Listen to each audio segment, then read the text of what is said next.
ഇന്നത്തെ ഉച്ചയൂൺ കായുപ്പേരി, പിന്നെ വീട്ടിലുണ്ടാക്കിയ അച്ചാർ, മാങ്ങേൻ്റെ അച്ചാറാണ് വീട്ടിലുണ്ടാക്കിയ മാങ്ങേൻ്റെ അച്ചാർ, വീട്ടിലുണ്ടാക്കിയ ചമ്മന്തിപ്പൊടി,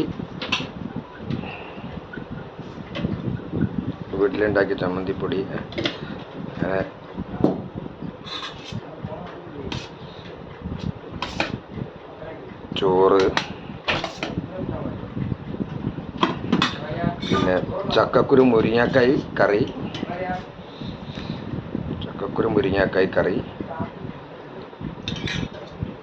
കൂന്തൽ ഫ്രൈ,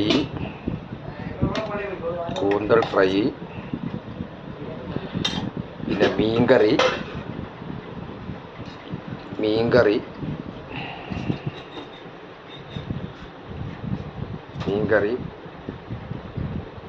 അങ്ങനെ എല്ലാം കൂടെ കൂട്ടിയിട്ടൊരു ഊണ് കഴിക്കുകയാണ്. ഉച്ചയൂൺ നാടൻ